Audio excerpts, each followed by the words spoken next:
In this video, we will solve O-Level Mathematics Paper 1 Variant 2 for October-November 2019. So let's start with question number 1. So part A is evaluate 1 whole 1 over 8 minus 1 by 4. So I'll convert this into the fraction first. So 8 times 1 is 8, and then you add this one, so you get 9 by 8 minus 1 by 4. And if you take the LCM of 4 and 8, you will get 8 as the LCM. So you will write 9 as it is. And here you multiplied the denominator by 2 to get 8. So you'll multiply this 1 by 2 as well. So 1 multiplied by 2 will get you 2. So 9 minus 2 will be 7 over 8. Part B is evaluate 5 over 9 divided by 2 over 3. So I can convert this division sign into multiplication and take the reciprocal of this fraction. So this will be 5 over 9 multiplied by 3 over 2. And then this 3 times 1 cancel out with this 9. 3 times 3 is 9. So you get 5 over 6.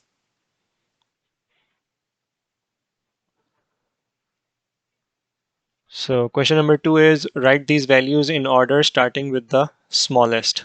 So there are some fractions, there's this percentage, and then there's this decimal. So if I try to convert every fraction into decimal, it will take longer. And I can see that this is the denominator here is 200, here it's 50, here it's 20. If I convert this 4% and this 0.03 into fraction, I will get 100 in the denominator as well. So what I can do is I can make the denominator same so that I can just simply compare the numerators to see which values are the smaller and which values are larger. So this will be same 7 by 200. This will be 4 over 100 if I convert it into a fraction. I'll write, first of all, write them as it is. In the first step, I'm just converting them into fractions. So this will be 3 over 100 because I will move this decimal 2 places to the right. So I will get 3 over 100. And then this will be 1 over 20 as it is. Now I can easily make all the decimals equal to 200. So here I'll multiply by 4 in the denominator and in the numerator. Oh, no, sorry, not 4, in fact, 2. So this will be 2 and 2. Here I'll multiply by 4. 50 times 4 is 200 and 4 in the numerator as well. Here I'll multiply by 2 and then 2 in the numerator. Here I'll multiply by 10. 20 times 10 will be 200 and then 1 times 10 as well. So now I can write them 7 by 200. This will become 8 over 200. This will be 12 over 200. This one 6 over 200. And this one is 10 over 200. Now the denominators are same, so I can just simply compare the numerators to sort these values from smallest to largest. So the smallest number here is 6 over 200, which is 0.03. So you will write 0.03 as the smallest. Then the next one is this 7 by 200, which is 7 by 200 in the question as well. Then the next one is 8 by 200, which is 4%. The next is 10 by 200, which is 1 over 20. And the last one is 12 by 200, which is 3 by 50. So this is your largest value. Question 3 is from the list of the numbers given, write down a prime number. So prime number is a whole number which is only divisible by itself and by 1. So you have only two whole numbers here, 36 and 37. And you know that 36 is divisible by 2 as well, since this is an even number in the unit place. So your prime number is 37. A square number. So here 36 is a square number. If you take square of 6, you get 36. So this is a square number. 36 will be a square number. And then an irrational number is a number that cannot be written as a fraction. So I can write 36 as a fraction as well. 36 over 1. This is a fraction. Can be written as a fraction as 37 over 1. This is a fraction. I can write this as a fraction, 37 over 10. Under root of 36 is 6, so I can write 6 over 1. And under root of 35 is an irrational number. So usually irrational numbers are square roots of numbers that are not perfect squares. So 36 is a perfect square, so you do not get a irrational number if you take a square root because you get 6. 35 is not a square number, so taking an under root of 35 will give you an irrational number. So under root 35 is an irrational number. Question 4 is solve this equation. 6 plus 8x is equals to 7 minus 2x. So I can take this 2x to the other side and bring this 6 to this side. So this will become 8x plus 2x and then 7 minus 6. So this will be 10x equals to 1 and x will be 1 over 10, which is 0.1.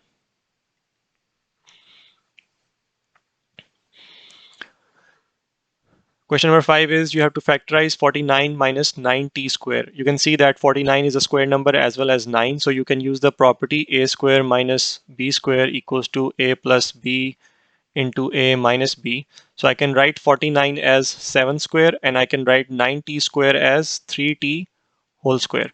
So now my value of a is 7 and my value of b is 3t. So this can be written as 7 plus 3t multiplied by 7 minus 3t. So this will be your answer. Part B is you have to factorize this expression. So from these two values, I can take x and 5 common. So if I take 5x common, I will be left by 3y here. And then if I'm taking 5x common, this will be just 1. And then I can take minus 2 common here. 2 is a factor of 6 as well as 2 itself. So this will be 3y left here, and this minus will become positive because I've taken minus outside. So this become plus 1. Now 3y plus 1 is common. So I can write it as 3y plus 1 multiplied by 5x minus 2. So your answer will be 3y plus 1 into 5x minus 2. Question number 6 is a movie lasts for 1 hour 48 minutes and finishes at 10:15 p.m. Find the time it starts. So if it finishes at 10:15 and it lasts for 1 hour 48 minutes, this is the duration of the movie. So I can subtract the finishing time or the end time and then minus the duration to get the start time. So your start time of the movie will be equals to end time minus the duration of the movie. So I will convert this into 24-hour clock. So 10:15 can be written as 22:15, 22:15, and then 1 hour 48 minutes. So minus 1 hour and 48 minutes. So I'll do this subtraction. So since I cannot subtract 8 from 5, I'll have to take a carry. So this becomes uh, equals to 21, and I'll add 60 here, so this becomes 75. Since I carried 1 hour is 60 minutes, so 60 plus 15 I get 75. Now I can do the subtraction. I can take one carry here, this will be 6 and this becomes 15. 15 minus 8 is 7, and then 6 minus 4 is 2. 1 minus 1 is 0. 2 minus 0 is 2. So your start time is 20:27, which is if you minus 12 from this 20, you get 8:27 p.m. in the 12-hour clock. So you can write 20:27 as well. This is also a correct answer. Part B is the size of a television screen is given as 95 centimeter, correct to the nearest 5 centimeter. Write down the upper bound of the size of the television screen. So it's measured as 95 centimeter. Your degree of accuracy is to the nearest 5 centimeters. So your error in this reading is your degree of accuracy. It's always degree of accuracy divided by 2. So your degree of accuracy is to the nearest 5 centimeters. So 5 divided by 2 is 2.5. And then your upper bound will be the measured value, which is 95, plus the error, which is 2.5. So this will be 97.5 centimeter.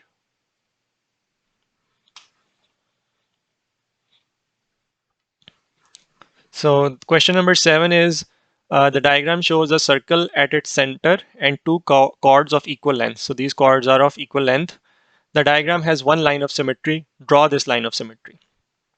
So uh, you know that the line of symmetry, you have a mirror image on each side of the line of symmetry. So if you have these two chords, and this is a circle. So that means the line of symmetry has to pass through the center of the circle, right? So it can be anything passing through the center of the circle. So if I take this chord and I split it in half like this, I have the mirror image of this half on the other side, which is this line. So one possible solution could be this, but once you draw this, you realize that although it cuts this line of symmetry in half with a mirror image on each side, but for this other chord, you don't have this chord is this length is on this side, but you don't have the mirror image on the other side. And similarly, for this shorter length, you don't have a mirror image on the other side of the line of symmetry. So this is not the correct line of symmetry. Other possible line of symmetry could be if you split this chord in half, which is somewhat like this. So if you extend this line, so you have a mirror image of this half on the other side, but for this chord, you do not have anything on the other side of the line of symmetry. So that means your line of symmetry is not cutting any of the chords in half. So the other possible solution would be this one here, where you do not cut the line of the chords. Your one chord is on the one side, and the other chord on the other side of line of symmetry becomes the mirror image of the first one. So this is on this side, and you have the exact opposite mirror image or the reflection on the other side. So this will be your correct answer. This will be your line of symmetry for this shape. Part B is in the diagram below, two small triangles are shaded. Shade one more triangle. So you have to shade one more triangle, small triangle, to give a diagram that has rotational symmetry of order 3. So rotational symmetry of order 3 means that this pattern of shaded triangles repeat 3 times if you rotate this shape a full 360 degrees. So if they repeat every 3 times, that means if you divide 360 by this order 3, you get 120 degree. That means every 120 degree, this pattern should repeat. So if you rotate 120, you should get the same exact shape and the pattern. Then at 240 degree rotation, so 120, wait, let me, so if you rotate it 120, you get the same shape, and then you rotate it another 120, which leads you to 240, you get the same pattern again, and then back at 360 degrees. If you add another 120 to 240, you get 360, which is actually the 0 degree position. You get the same shape again. So what you can do is you can rotate this question paper to 120 degrees and see what pattern do you get. I'll show you in this diagram here. So I have this exact figure here. Now if I start rotating it to 120 degree, let me start from 0 again. So since this is a triangle, uh, uh, and it looks like a equilateral triangle because you have the length is same on each side. So after 120 degrees, this edge will come to the top, this edge will come to this right side, this bottom edge will come to this left side. So 120 degree rotation is this here. And now if you look at the shaded regions, this is this block and this triangle and this triangle. But in the original one, this one is shaded, but this one is not shaded. So if you rotate this pattern to 120 degrees, you should have this triangle shaded as well. So what I can do is I can shade this triangle here.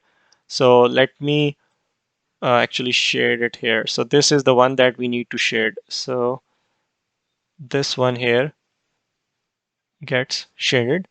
And just to show you that it is the correct one, I'll bring it back to 0 here. And I will quickly shade this region here. So let me just shade it here.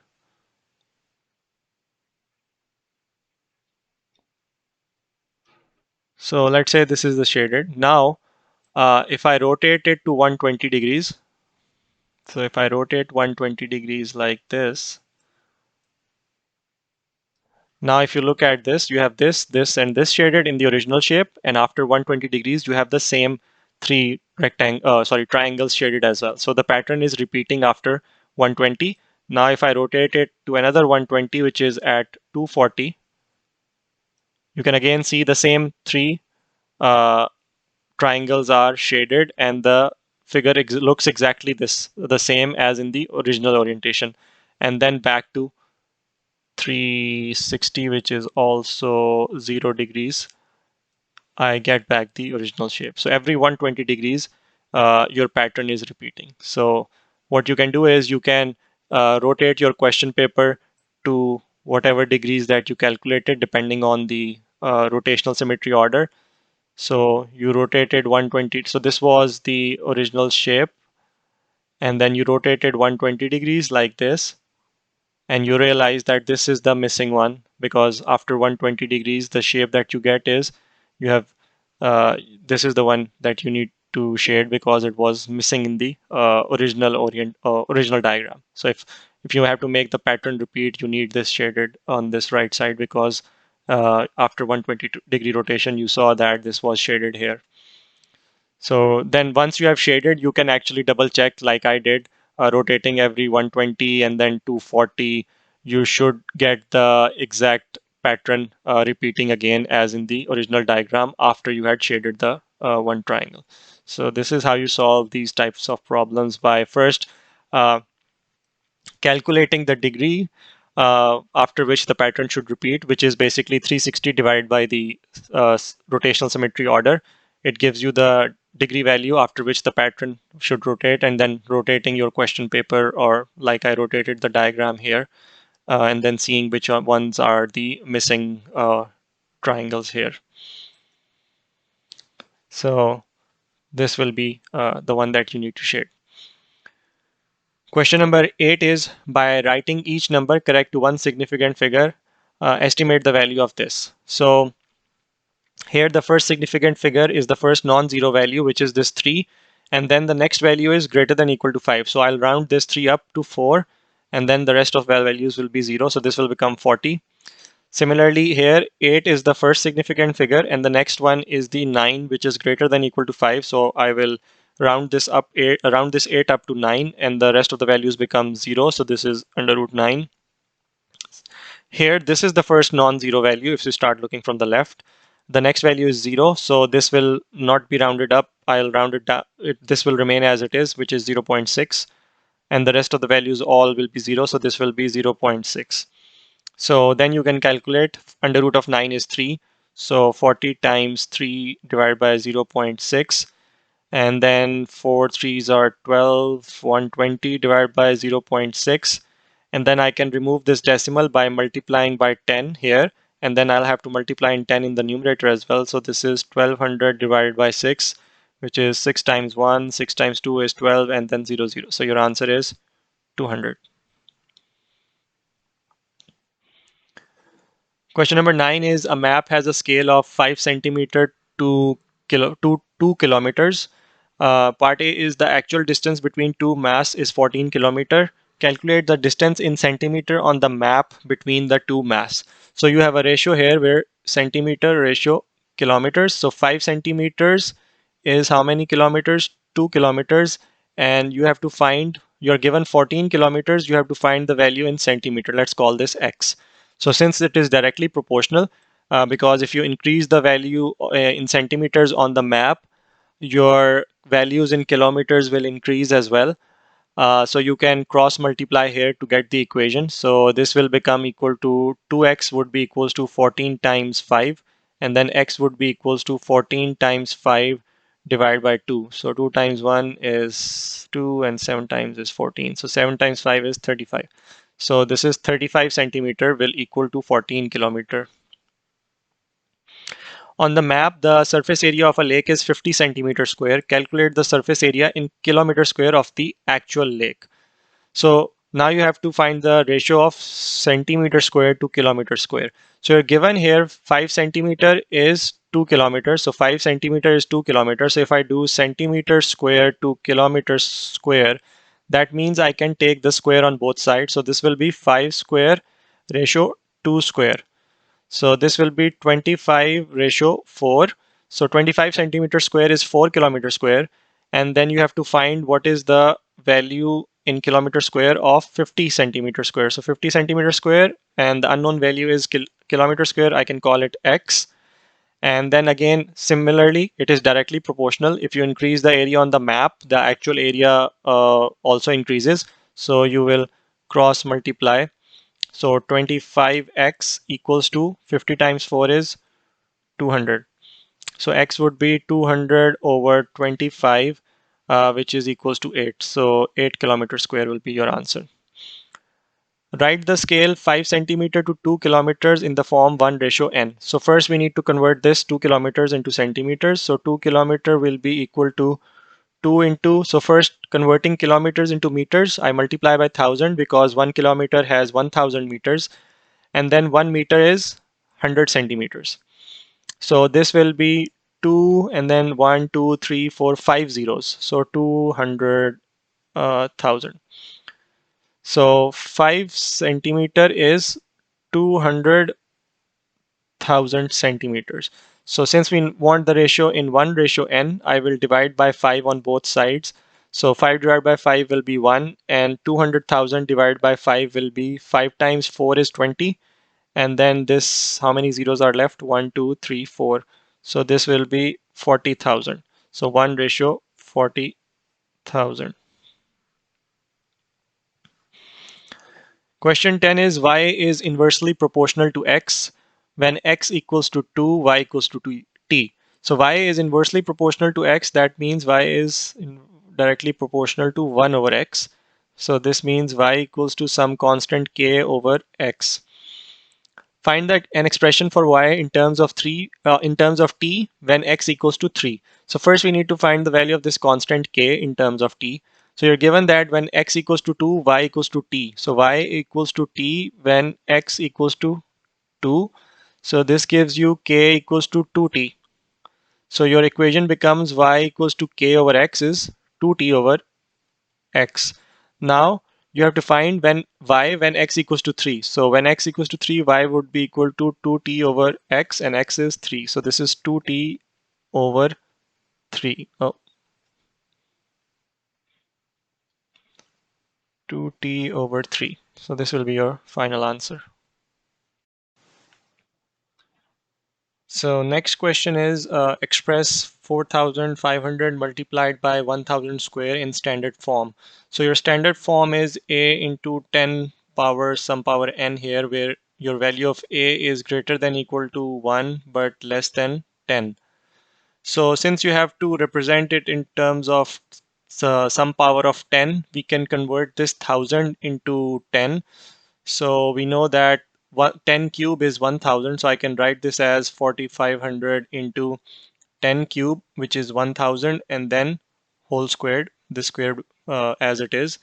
So this becomes equals to 4500 multiplied by, if I bring this power in, this becomes 10 power 6 because powers are multiplied. And then to convert this into a value which is greater than equal to 1 but less than 10, I will have to move my decimal here so that it becomes 4.5.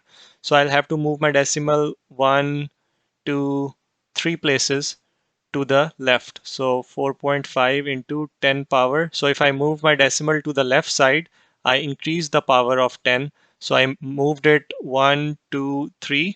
So this becomes 6 plus 3, which is 10 power 9. So this will be 4.5 into 10 power 9. Part B is giving your answer in standard form. Evaluate 2.4 into 10 power minus 8 divided by 4 into 10 power minus 3. So first, to make the division easier, I can remove this decimal. So if I move this decimal one place to the right side here, I will decrease the power. So since I'm moving it to the right now, I will decrease this power of 10 by 1. So this becomes 24 into 10 power minus 9 divided by 4 into 10 power minus 3. Then I can divide this 24 by 4. 4 times 1 is 4, 4 times 6 is 24. So this will be 6 into 10 power. So this will be minus 9 minus, since we are dividing, I will subtract the powers. So minus 9 minus and then minus 3. So this will be 6 into 10 power minus 9 plus 3, which will be 6 into 10 power minus 6. So this will be your final answer.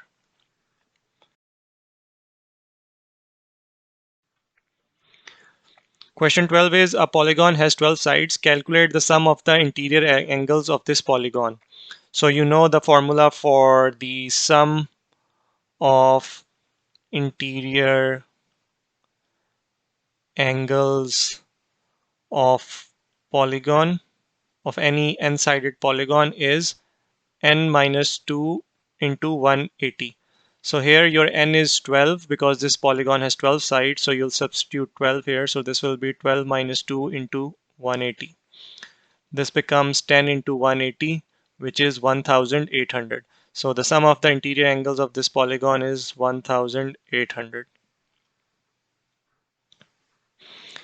Question 13 is you have to simplify. So 2x squared power 0. So you know that anything powered 0 is straight away 1. So this will be 1. 3x cubed power whole squared. So if I bring this square in, this will become 3 squared multiplied by x power 6 because you're bringing this power inside the bracket. So you will multiply this 2 with the power of 3, which was 1. So this became 3 square. And then 2 multiplied by this power of x, which is 3. So 3 times 2 is 6. So 3 squared is 9. And then times x power 6. So 9x power 6. Next is 8 over x cube and then whole power minus 1 by 3. So I can convert this power to positive by taking the reciprocal. So this will become x cube over 8 whole power 1 over 3. And then similarly, I will bring the power inside and it will be multiplied by this power 3 and then multiplied by this power 1. So 8 has power 1 here. So this will become x power 3 into 1 over 3 over 8 power 1 over 3. So this 3 and 3 cancel out. So you get x in the numerator and then 8 power 1 by 3. So 1 by 3 is basically a cube root. So 8 power 1 by 3.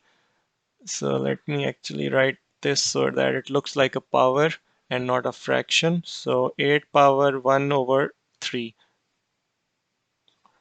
So 8 power 1 by 3. So you know that cube root of 8 is 2. So this will be your answer, x over 2.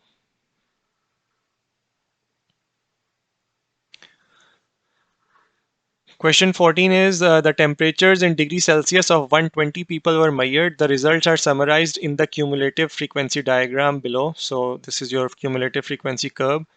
Use the diagram to find an estimate of the 20th percentile. So 20th percentile will be basically your 20% of total frequency.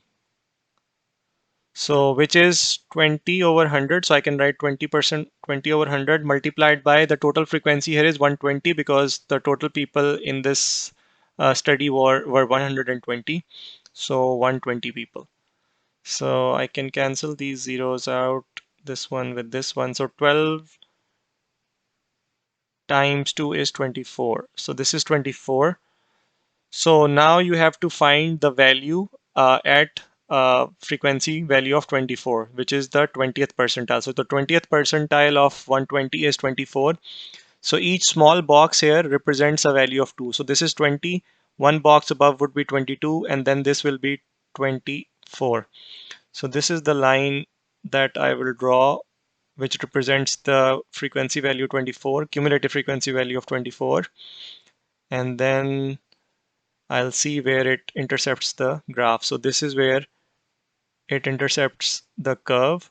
And if I go down, I get a value of 36.6 degrees Celsius. So your 20th percentile is 36.6 degrees Celsius. Part B is you have to find the number of people between 36.8 degrees Celsius and 37 degrees Celsius. So if I look at 36.8 degrees Celsius, so this is my line of 36.8 degrees Celsius, and it intercepts the curve here, this line, which is this one. And if I look at the frequency, cumulative frequency value, it's two small blocks above 60. So this is 64. And the other temperature value is 37. So this is 37. I have to see where it intercepts my cumulative frequency curve. So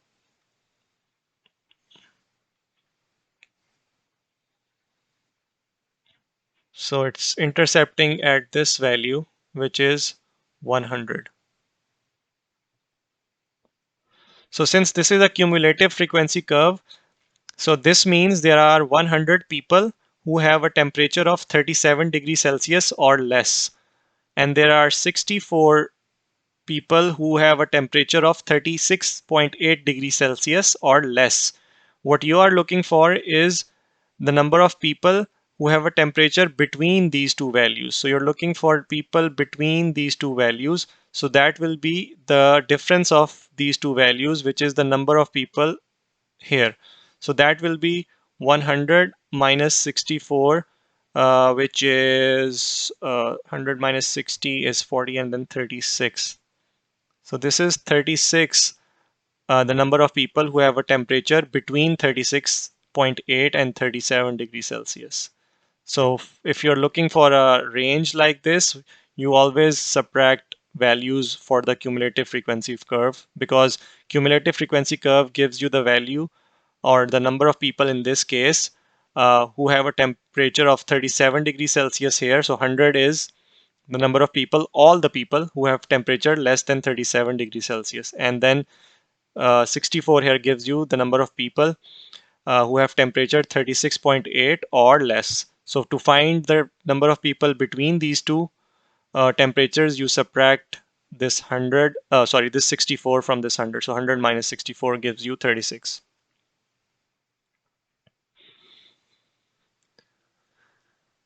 Question number 15 is the time taken by each member of a group of students to solve a problem was recorded. Some of the results are summarized here. So 6 students took a time between 1 and 2 minutes. There were 10 students who took a time between 2 and 3 minutes, and so on. Use the histogram to find the value of P. So your value of P, so P is the frequency for the interval 4 to 6. So this is your interval 4 to 6, and your frequency density is 8. So you know that frequency density is given by frequency.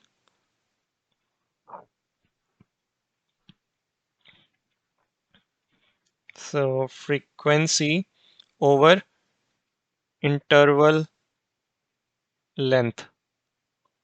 Now if I substitute the values for this interval, my frequency density is what? 8. 8 equals to my frequency is P, and my interval length is 6 minus 4. This interval length is 2. So this gives me P equals to 16. So P here would be 16. Part B is you have to complete the histogram. So for interval 1 to 2, your frequency is 6. So your frequency density would be the frequency 6 divided by the interval length 1. So that gives you 6. So between 1 and 2, your height of the histogram will be 6. So this will be your histogram for interval 1 and 2. And then the next one is 6 to 8, that is not drawn here. So then for 6 to 8, your frequency is 4, and then your interval length is 2, 8 minus 6. So this gives you frequency density 2. So between 6 to 8, 6 to 8 here, your height will be 2. So 6 to 8, your height is 2.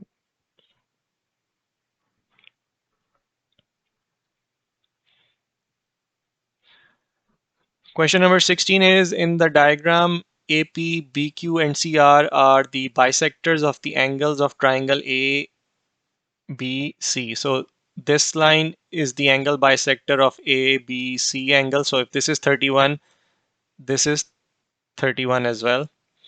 This is the angle bisector as well. So half the angle is here, then the other half is also 37.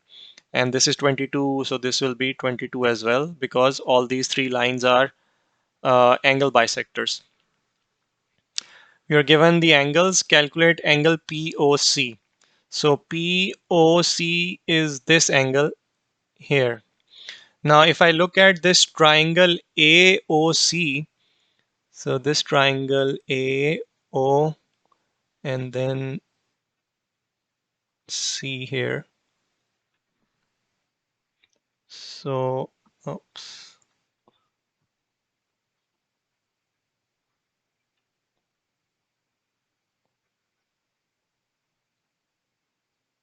So this triangle AOC, I can find this angle AOC because I know the other two angles of the triangle. So if I can find this, I know that this is an angle bisector. So this is a straight line. So angle POC marked here in blue will be 180 minus this green angle.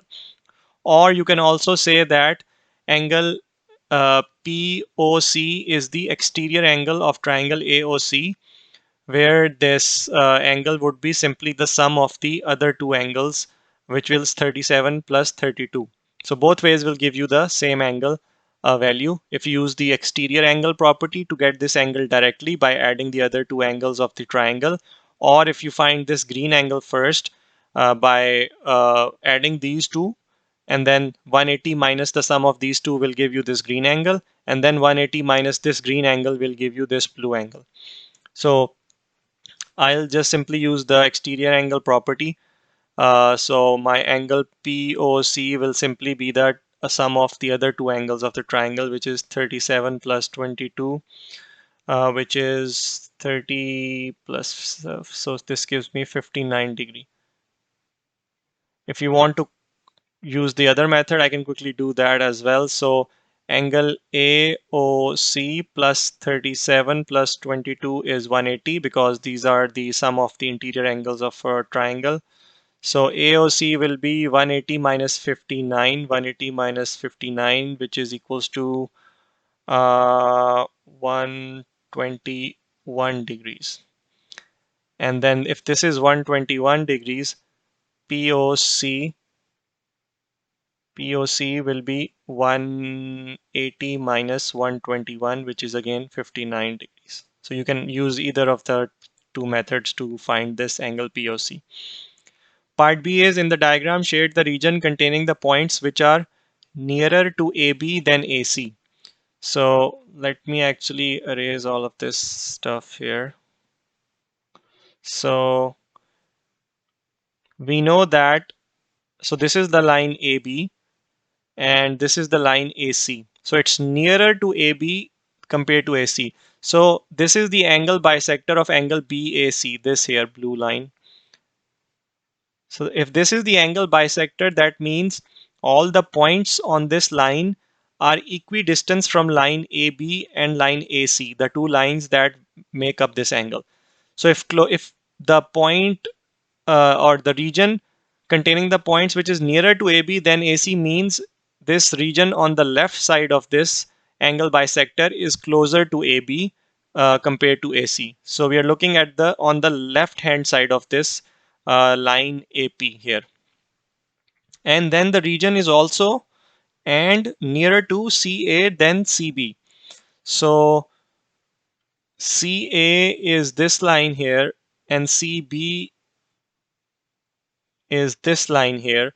So this is the angle bisector of BCA. So this is the angle bisector of BCA, which means all the points on this green line are equidistant from line AC and line BC, or line CA and CB.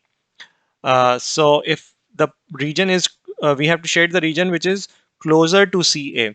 So closer to CA means CA is on this side. So that means above this line. One sec. So that means we are looking at a region above this line.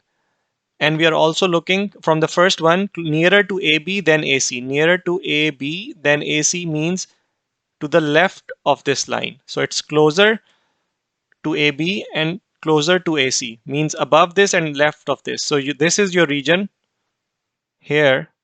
Your triangle AOR is the region where any point in this region is closer to AB because it's on the left side of this blue angle bisector, and it's also closer to AC because this region is above this green angle bisector.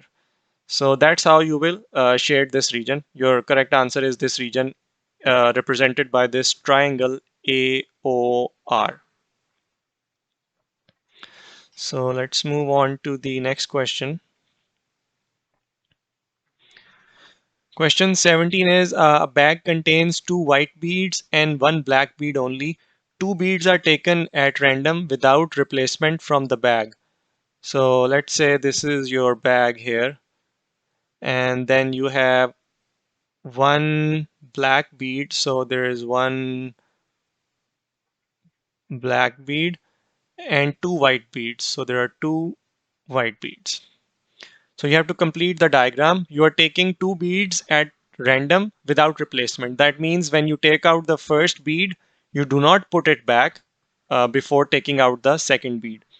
So when you're taking out the first bead, your probability of getting a black one is 1 by 3 because there is one black and total of 3. What is the probability of getting a white? There are two whites and total of 3. So 2 by 3 is the probability of getting a white bead the first time. And then you have to draw the tree diagram for the second bead that you pick. So you can either get white or you can get black. So now if you picked your first bead was white, you're continuing this diagram with from here. So that means your first bead was white. That means one of these whites is gone. So let's assume this one is gone. Now what is the probability of picking the white bead? So since there's only one white bead left, so you have 1 over how many beads total left? 1 and 2. So 2. And let me erase this for the other one.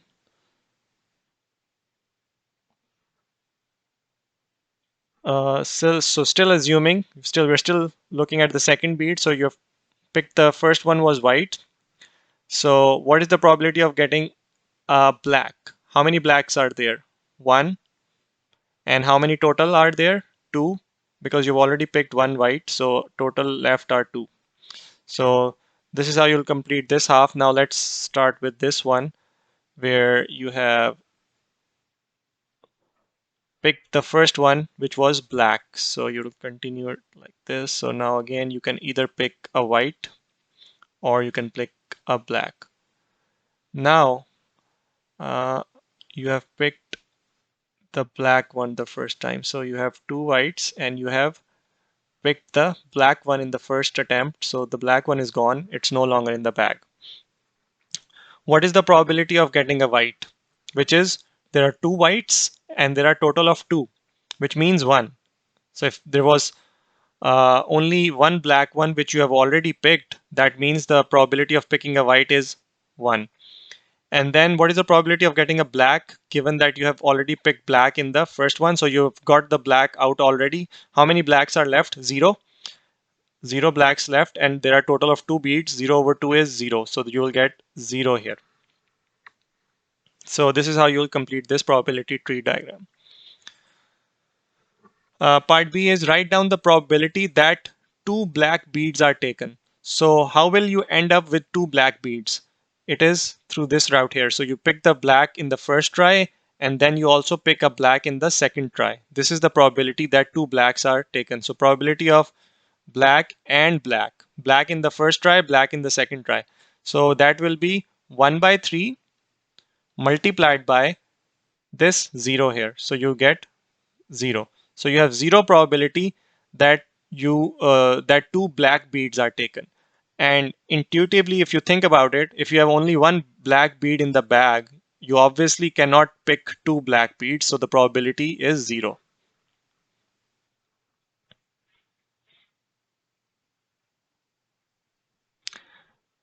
Question 18 is the vertices of a triangle are given A, B, and C. Show that AB equals to BC. So what you can do is you can calculate the distance AB and BC, and they should be equal. Then you can say that AB is length is equals to BC. So let's first find the distance AB. So you know that distance is y2 minus y1 squared plus x2 minus x1 squared and then whole under root. So let's call the points for A x1 and y1, and for B let's call them x2 and y2. So y2 minus y1 is 6 minus 0 squared plus x2 is minus 1 and x1 is 7. So minus 1 minus 7 squared and then whole under root. 6 minus 0 is 6. 6 squared is 36. So this will be 36 plus minus 1 minus 7 is minus 8 and minus 8 squared is 64. 36 plus 64 is 100 and under root of 100 is 10. So AB length is 10, and now let's measure BC as well. So let's mark these as now x1 and y1. So BC would be square root again, and then y2 minus y1, 6 minus minus 4. So 6 minus minus 4 whole squared plus x2 minus x1, minus 1 minus minus 1. So this will be minus 1 minus x2 minus minus 1. So minus minus 1 here. So both x2 and x1 are minus 1. So this will be minus minus becomes plus. 6 plus 4 is 10 and 10 squared is 100 plus this minus and this minus becomes positive. So minus 1 plus 1 is 0 and then 0 squared is 0. So plus 0 under root, and then this is under root of 100, which is under root of 10. So both AB equals to BC, length AB equals to length BC equals to, sorry, this is not under root 10, actually 10. So you can say that magnitude AB, magnitude BC equals to 10. So you've shown that AB is BC equals to BC. Find the area of triangle ABC. So if I quickly sketch these points here, what are the coordinates of A? 7 and 0. So it lies on the x-axis. So at 7, this is point A here and coordinates are 7 and 0. B is minus 1 and 6. So B is minus 1 and 6. So let's say this is 6. So this is point B, which is minus 1 and 6. And then C is minus 1 and minus 4. So minus 1 and minus 4, let's say not that far away. So let's say this here is minus 4 and this is your point C, minus 1 and minus 4. So this is your triangle. This is a vertical line passing through my x equals to minus 1 because both C and B both have x coordinate minus 1. And then this is your triangle here. So if I take this as the base of the triangle, I can find this height of triangle as well.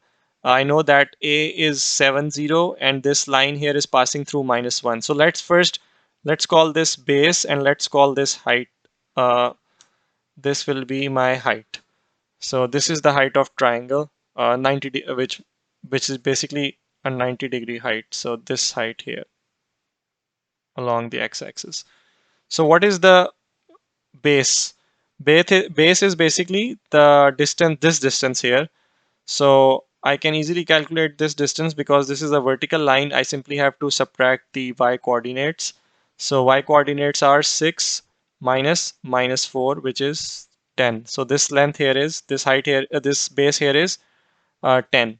You can also use the full formula for distance, which is y2 minus y1 squared, x2 minus x1 squared, and then add them together and then take the whole square root. You will still end up with this value. But since this is a vertical line, I can easily just look at the y values and compute this length here. And similarly for this height, I can find this height here. So I'm basically looking for this green line here, this height. So I know that this line here is passing through -1 and this is 7. So my height is 7 minus -1, which is equals to 7 plus 1, which is 8. Now my area would be 1 by 2 into base into height for the triangle. And my base is 10 and my height is 8. So 8 times 10 is 80 over 2, which is 40 units square. So this is your area. Question number 19 is you're given this line AB. Part A is C is the point above AB where AC is 5 centimeters and BC is 7 centimeters. Using a pair of compass and ruler only, construct triangle ABC. So I'll use my compass to find the position of this point C, which will make up this triangle ABC. So we're given that C is above this line AB, so it's somewhere here. And then we are given this distance is AC is 5 centimeter and BC is 7 centimeter. So what I can do is I can mark the locus of points that are 5 centimeter from A and 7 centimeter from B, and where the locus intersect, that will give me the point C. So to get the locus of points that are 5 centimeter from A, I will use my compass. I will open it up till 5 centimeter, and then I will position it at point A here, and then draw an arc. So these are all these. This is the locus of points that are 5 centimeter from A. And then I will open my compass till 7 centimeters. So use your ruler again uh, to open it till 7 now. So now I will position my compass at this point B and draw another arc here like this. So now the intersection of the two locus will give me the point C, which is 5 centimeter from A and 7 centimeter from B. So what I can do is I can draw this line here.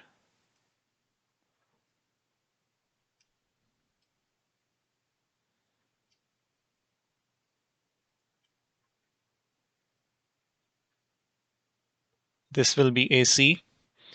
And then similarly, I can draw the line BC as well.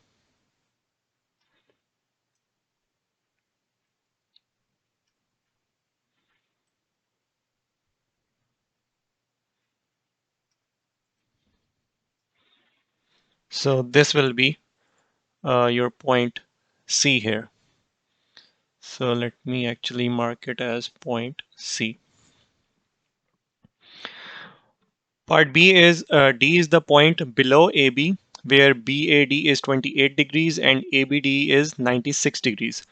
Using a protractor and ruler, draw triangle ABD. So now this time you're given the angles and you're given that D is below line AB. So D will be somewhere here.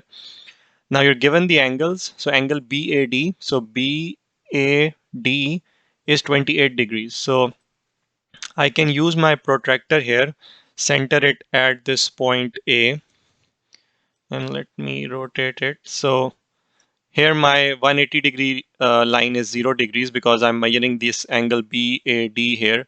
So this is 0 and I'm given that BAD is 28. So this will be 10 degrees up till 170, 20 degrees up till 160, and this point here at 168 will be my angle, which is 28 degrees. So this is 169, this is 168. So I'll mark it here. So if I connect my point A with this point, the angle BAD will be 28 degrees. So let me draw this line here.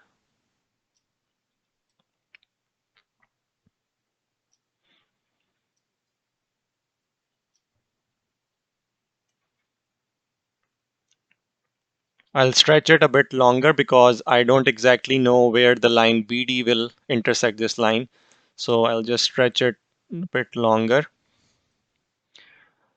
And then you're given ABD is 96 degrees. So I'll place my protractor here at B, position this till 0. So this is my 0 degrees, and I am given that angle ABD is 96. So this is 90, this is 95, and this is 96 here.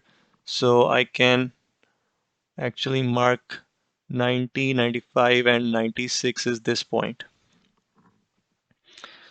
So now if I join B with this dot here, I will get an angle ABD, which is 96 degrees. So let's do that.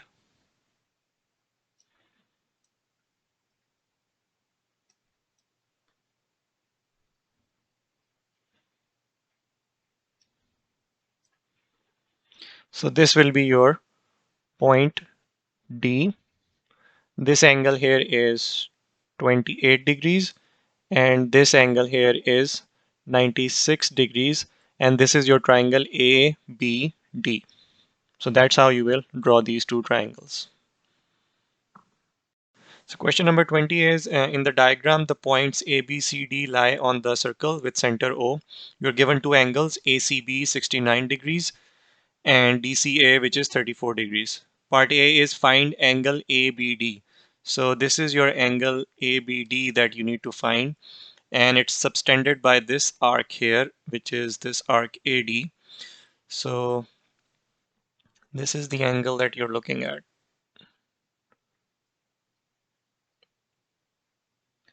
Now, if you look at this angle ACD, which is this one in red here. So this is angle ACD. Both of these angles, ACD and ABD, are subtended by the same arc, AD. So you can use the property that angles in the same segment are equal. So angle ABD will be equal to angle ACD, because they are angles in same segment. So your angle ABD will be 34 degrees. So ABD is 34. Part B is find angle AOD. So this is your angle AOD. Now you know that this angle is at the center O, and it is again subtended by this same arc AD, which makes the angle ABD and angle ACD at the circumference. So you can use the property that angle subtended by the same arc at the center is twice the angle subtended by the same arc at the circumference of the circle.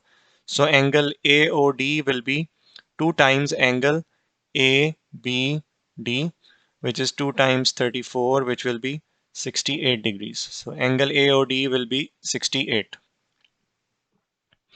Part C is find angle DAB. So DAB. So let me erase all this. So this is the angle that you need to find. So if you look at this quadrilateral DAB and then this C, this is a cyclic quadrilateral because all four vertices are on the circumference of the circle. And you know the property that the sum of the opposite angles of a cyclic quadrilateral is equal to 180. So DAB plus this angle DCB, which is 34 plus 69, plus 34 plus 69 should equal to 180 degree. So DAB would be equal to 180 minus 69 plus 34 will be 90, 94, and 103. So 180 minus 103 will give you 77 degrees. So DAB will be 77 degrees.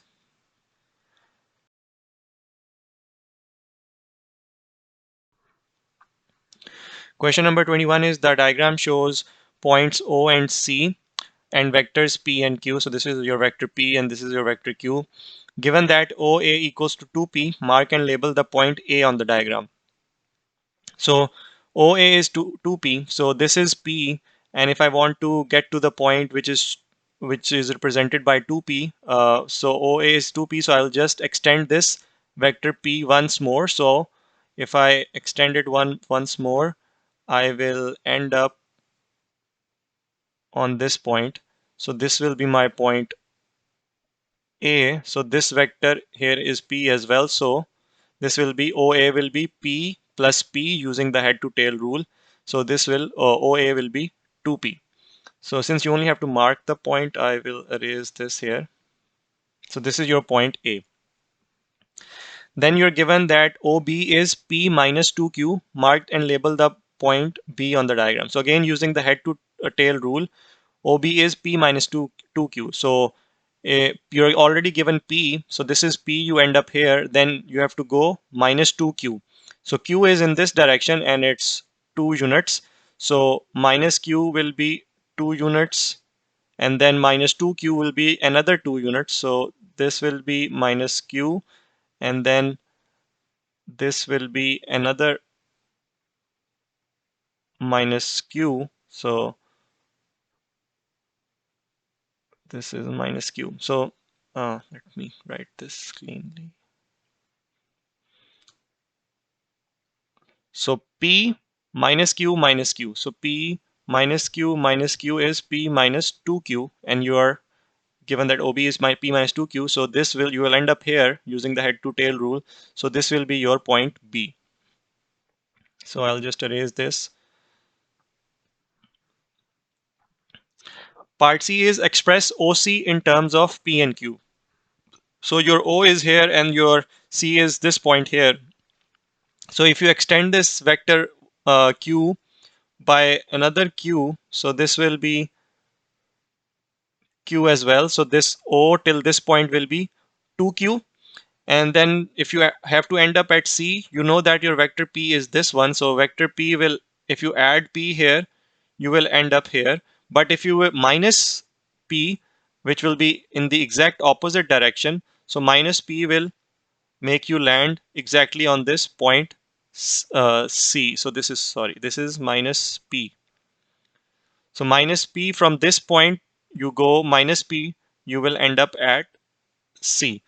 So what is OC? Using the head to tail rule, OC will be Q plus Q minus P. So Q plus Q is 2Q minus P. So OC in terms of P and Q is 2Q minus P.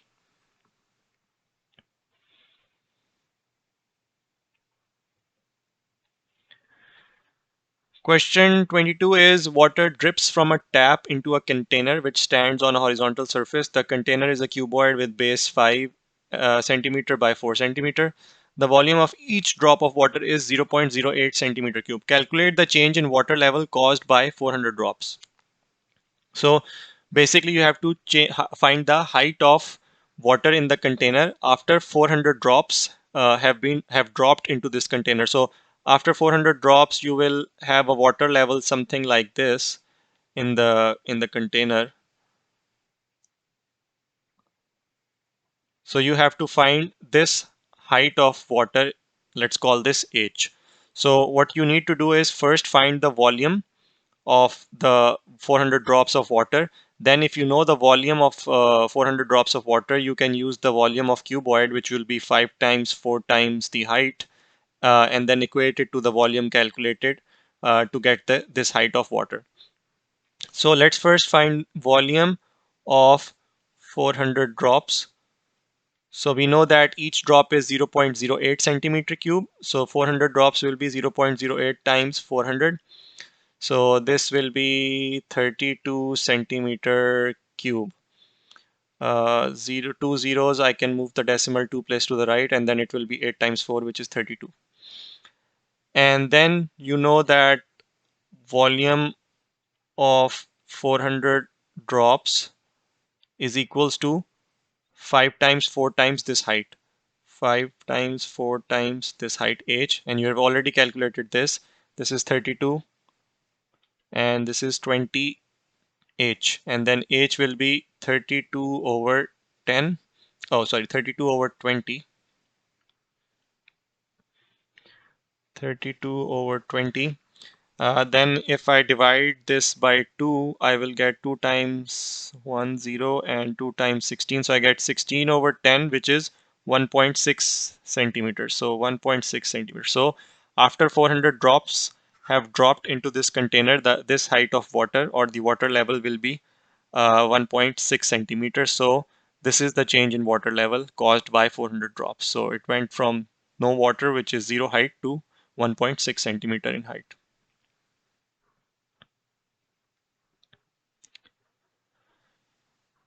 So question 23 is, in the diagram, OB is represented by a column vector 12, 6.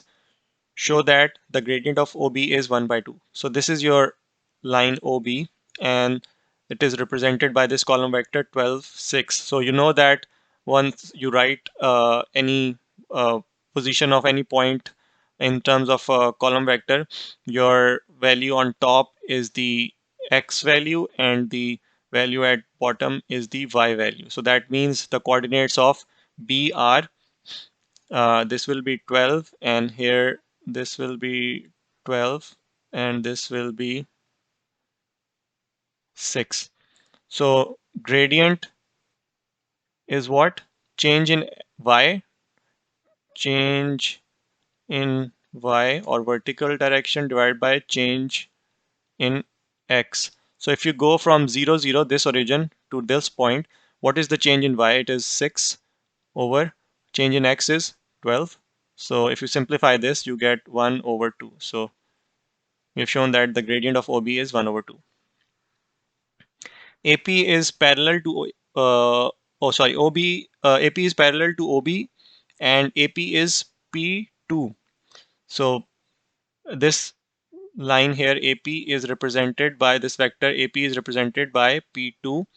So that means if you move from A to point P, you will move P points in the x direction and 2 points in the y direction. So this is relative to A. So find the value of P. So you know that AP is parallel to OB. That means the gradient of AP will be the same as the gradient of OB. So what is the gradient OB? So gradient of AP will be, so let's first calculate the gradient in terms of this. So once you move from A to P, what is the change in Y? It is 2. And what is the change in X? It is P. So AP is represented by P2. That means you move P in this direction and then 2 in this direction. So rise over run, which is 2 over P, or change in Y over change in X is 2 over P. And you know that gradient of AP will be equal to this gradient that you calculated in the previous part, because OB and AP are parallel. So 1 over 2 equals to 2 by P. And then if I cross multiply, let me continue here. So I get P equals to 4. So your value of P is 4. Write down the value of AP over OB. So AP over OB. So let me erase this. So this is your line AP and this is your line OB. So since they are parallel, I can write OB. So I can write OB uh, as some constant K times AP. So if OB is twice the length of AP, I will get K equals to 2. So let's see what's the value of K. So let me solve here. So I'm given OB equals to K times AP. So what is OB? OB is 12, 6. So 12, 6 is K times AP. AP is what? P2. P is 4. So this will be 4 and 2. So what is the value of K? So I can compare the top values. I get 4 times K equals to 12. So 4 times K equals to 12. This gives me K equals to 3. So that means AP is 3. Oh, no, sorry. It's the other way. This is OB. OB is 3 times this was AP. AP. And then you have to get AP over OB. So I'll take this OB on this side and bring this 3 here. So that means 1 over 3 equals to AP over OB. So basically I brought this 3 here and I brought this OB down here. So now you have AP over OB is equal to 1 over 3. 1 over 3. So your value of K was 3. That means this length OB is 3 times this length AP. Part C is AQ is perpendicular to OB. Write down the gradient of AQ. So you know that when two lines are perpendicular, the product of their gradient is -1. So gradient AQ multiplied by gradient OB should be equal to -1. So you know that gradient of OB is 1 by 2. So gradient AQ, oh, AQ times gradient of OB is 1 over 2 equals to -1. So if I take this 1 by 2 on the other side, I'll multiply by 2. So I will get gradient AQ equals to 2 times -1 is -2. So this is -2. Part C is given that AQ equals to 3Q, find the value of Q. So now you're given this vector AQ, column vector is 3Q. So again, this is change in value of X and this is change in value of Y when you move from A to Q. So this is the line here AQ. So if you move from, so if you move from A to Q, you will move 3 points in positive X. This is 3. And then you end up at Q. The change in Y is given by change in Y is given by this value Q. So what is your gradient? Your gradient is you know that gradient. So let me write here. Gradient AQ is change in Y, which is Q, over change in X, which is represented by this 3 here. So you already calculated this gradient AQ in the previous part, which was -2. So this will be -2 equals to Q by 3. So this is Q. So if I cross multiply this 3 onto the other side and Q here, I'll get, so let me continue up here. So I'll get Q equals to -6. So that means this is -6. If you have to move from A to Q, you will move 3 in X direction and -6 in the Y direction, which is represented by this column vector 3Q. So Q is -6. So you can write the value of Q as -6.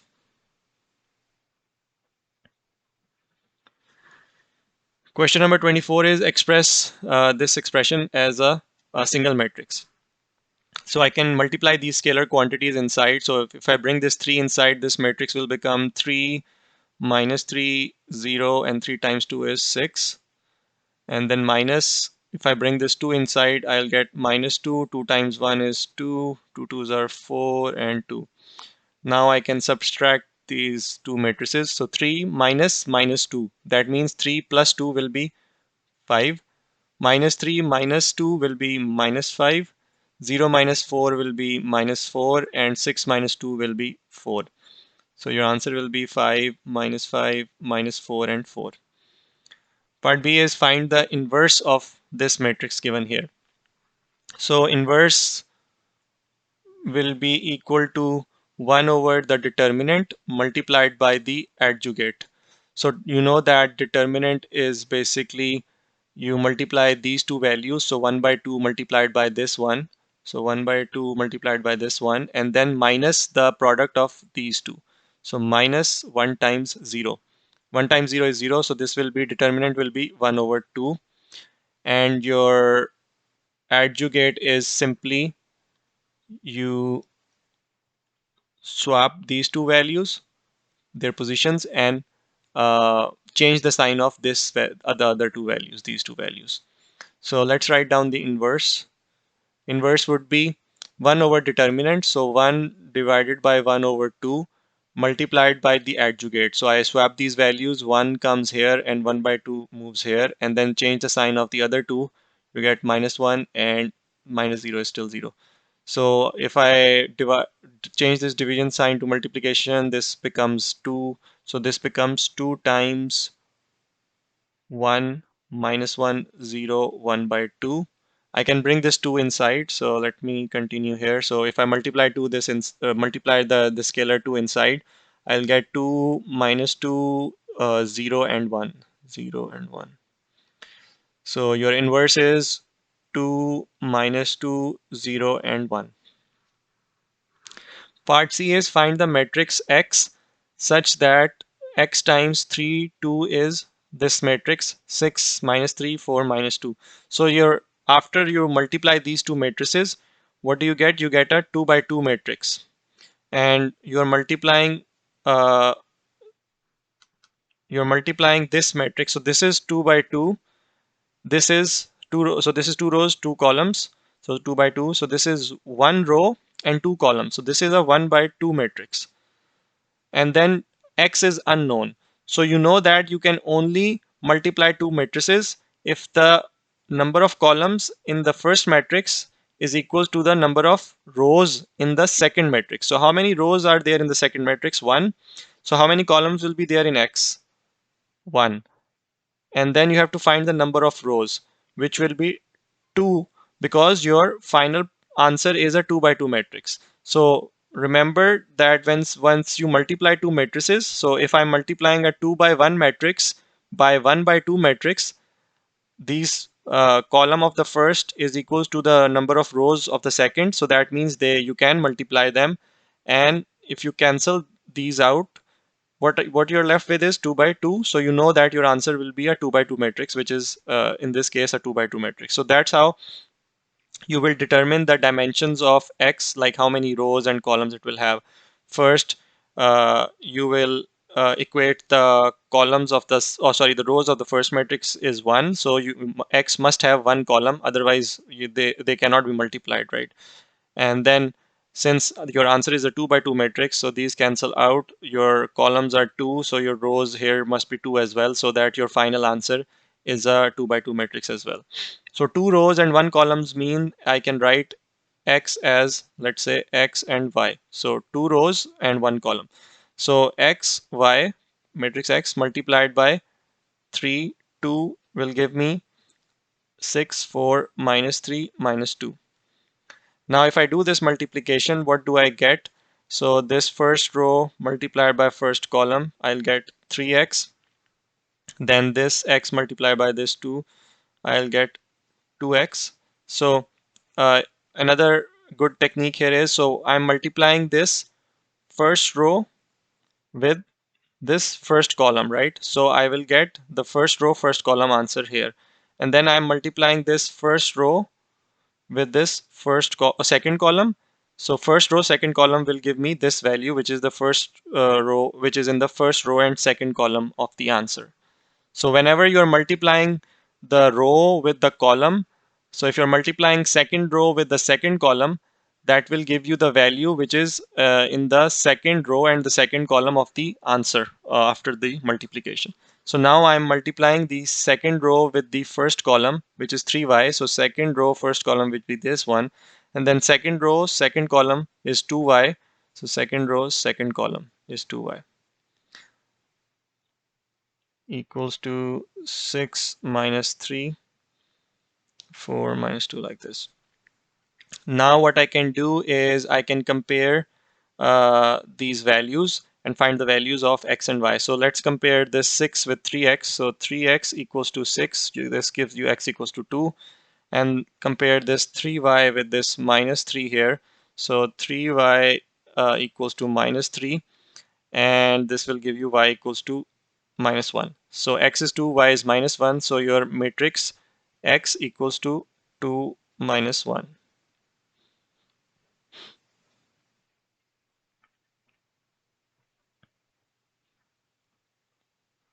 So the last question is the diagram is the speed time graph representing part of a train's journey.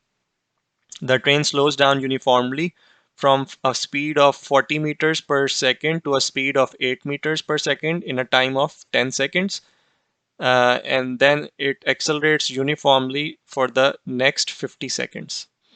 Find the deceleration between t equals to 0 and t equals to 10. So deceleration will be the change in speed divided by the time taken. So what's the change in speed? Change in speed is you were 40 at the start and then 8. So you have dropped to 32 in speed. So 40 minus 8 is the change in speed and the time taken is 10 seconds.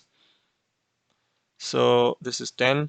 40 minus 8 is 32 over 10. This will give you 3.2. So this deceleration during the first 10 seconds is 3.2 meter per second square. Find the distance traveled from t equals to 0 till t equals to 10. So this is, if I look at this graph, my distance will be the area under the graph, which will be this area here. And if I look at this shape, this is a trapezium.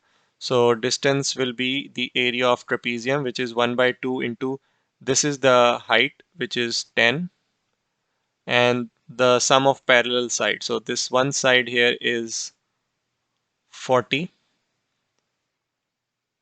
So sum of parallel side 40 plus, so this is 40 plus this other side is 8. So this will be equals to 1 by 2 into 10 into 48, and 480 divided by 2, this will be 240. So this answer will be 240 meters. Part C is between t equals to 10 and 60, the acceleration is 0.4 meter per second square. Calculate the speed when t equals to 60. So let me just clear this out. So you have to find this speed at time t equals to 60. So this speed here. So let's call this speed v. Now you're given that the acceleration, which is means the gradient of the graph here is 0.4 meter per second square. So you know that acceleration is again change in speed divided by time taken for that change. You know that acceleration is 0.4. Change in speed is what? V is at the end of this time duration, and at the start your initial speed was 8 and your final speed was v. So change in speed is v minus 8. And how much time did you take? You took 50 seconds. You started here at 10 and this is 60, so 60 minus 10 will be 50. So this will be, if I take this 50 onto the other side, I get v minus 8. 50 times 0.4 will be 20. And then if I bring this 8 to the other side, I get v equals to 20 plus 8, which is 28. So this speed here is, after 60 seconds, is 28 meters per second. So this was paper 1, variant 2 for mathematics, October, November 2019.